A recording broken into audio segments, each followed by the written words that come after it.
Veehouders willen een stek bouwen op de Frieske provinciegrens om de wolf boeten erdoor te houden.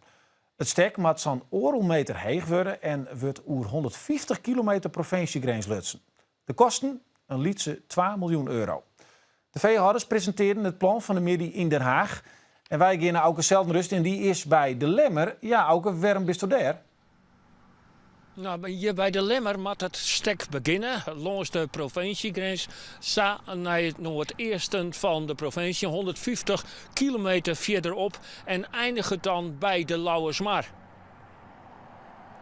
Hoe weer 50 tot 150 wolven in Nederland.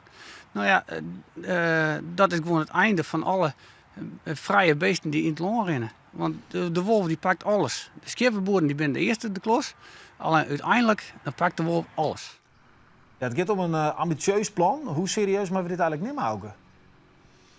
Nou, de initiatiefnemers nemen dit heel serieus. Want ja, vierwielien zijn ze het mij van hier ze hier om laken om dit plan. Maar ze hebben in Duitsland West gezien dat het probleem daar heel iets groter wordt. En ze zijn benauwd dat het ook hier in Friesland komt. Alle groeneigenaren die heb ik vee. Dus die hebben er ik belang bij dat de wolf net hun vee opkomt. Je denkt dus dat er een soort stiepe voorkomt? Ik hoop en ik verwacht je echt dat er een soort stiepe voorkomt. Zeker als hoe hoger de wolvendruk komt en hoe meer aanvallen er komen, hoe meer de noodzaak iedereen zoen wordt.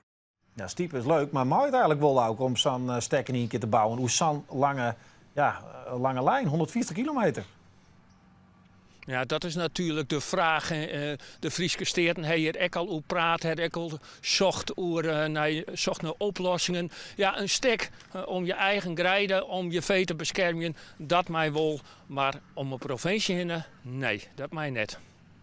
Je kan hem natuurlijk wel jouw kudde beschermen, bijvoorbeeld. Dat zou wel mij stekken kunnen. Ik in bepaalde landen broeken ze gewoon de ouderwetse herders nog, om het zo maar te zeggen.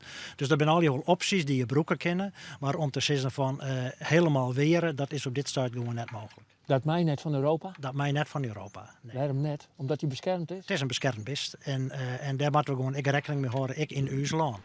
Dat zou te deputeren. Hey, het is wel heel erg actueel worden in één keer, hè, Joert? Ja, dat kan je wel zeggen, want er is weer een wolf signaleerd in Friesland. In de nacht van Tiesje op Waasje in de Oude Veen. Een camera had hem signaleerd, die stierde nog maar correct van het Frieske gear. En daar stiert die wolf dus op. En het nieuwsgierige is van dit verhaal, is dat nou die wolf die 2 Ilien ook in Friesland zien is. Die is daarna verdwenen.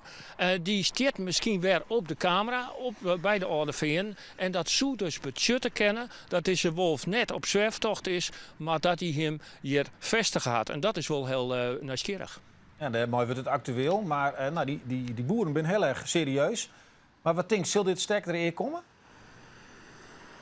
Zij lopen hier in dit plan, want ze zeggen die wolf die mij hier net komen. Maar als je luistert naar de provincie, als je sjoggen naar de regeljouwing van Europa, als je sjoggen ook naar de toekomst, want ze moeten met alle groeneigenaren in beteer om daar een stek op te zetten, dan denk ik dat de kans net echt groot is. Tegen dank. Auke Zeldenrust daar op de Lemmer.